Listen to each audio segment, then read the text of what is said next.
This is the Sabbath School lesson for the fourth quarter, 2020.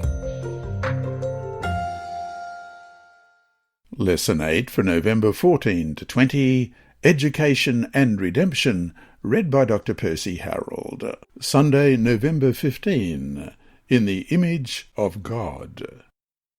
Question. Read Genesis chapter 1, verses 26 and 27, and chapter 5, verses 1 and 3. What do these texts teach about how God originally created humanity, and then what happened to humanity after sin? First of all, let's have a look at Genesis chapter 1, verses 26 and 27. Then God said, "Let us make man in our image, according to our likeness. Let them have dominion over the fish of the sea, over the birds of the air, and over the cattle, over all the earth, and over every creeping thing that creeps on the earth." So God created man in his own image. In the image of God he created him. Male and female he created them. And Genesis 5, verse 1, "This is the book of the genealogy of Adam. In the day that God created man, he made him in the likeness of God." And verse 3, "And Adam lived 130 years and begot a son in his own likeness, after his image, and named him Seth." The phrase, "the image of God," has captivated interpreters of the Bible for centuries.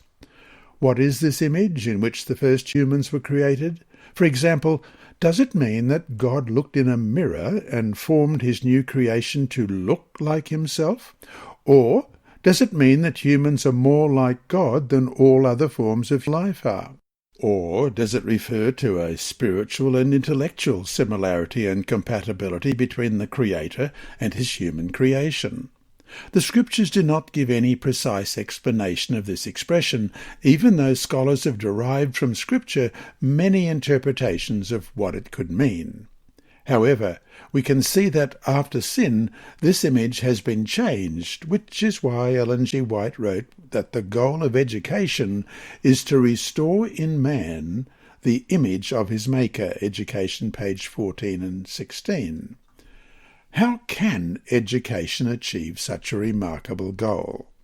First, we need to remember that God made us to have a relationship with him, somewhat as parents do with their children. He made us in his image, the same way human parents have children in their image, Genesis 5:1 we just read there, so that he can bring us up to be his children who belong to his family. He can communicate with us and form a lasting relationship with us. The image of God, therefore, is more of a mental image that enables two beings, one divine and the other human, to have a meeting of minds. This is precisely what happens in education, first at home between parents and children, and later at school when teachers take over the work of education. Evidently, God intended this process of education we know so well when, distinguishing us from many other life forms, he made us in his own image. He did it so that he can teach us and we can learn from him until his image, his mind, is reflected in ours.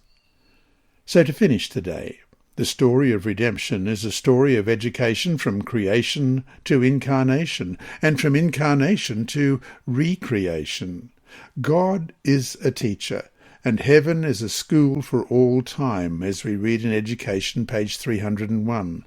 What are the implications of this thought for our commitment to Christian education at home, in church, in school, in university, and throughout life?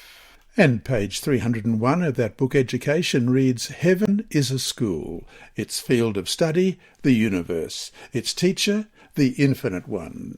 A branch of this school was established in Eden, and the plan of redemption accomplished, education will again be taken up in the Eden school. "Eye hath not seen, nor ear heard, neither hath entered into the heart of man, the things which God hath prepared for them that love him." 1 Corinthians 2, verse 9. Only through his word can a knowledge of these things be gained, and even this affords but a partial revelation. The prophet of Patmos thus describes the location of the school of the hereafter. I saw a new heaven and a new earth, for the first heaven and the first earth were passed away. And I, John, saw the holy city, New Jerusalem, coming down from God out of heaven, prepared as a bride adorned for her husband. Revelation 21, verses 1 and 2. The city had no need of the sun, neither of the moon to shine in it, for the glory of God did lighten it, and the Lamb is the light thereof. Revelation 21:23. Between the school established in Eden at the beginning and the school of the hereafter, there lies the whole compass of this world's history, the history of human transgression and suffering, of divine sacrifice, and of victory over death and sin.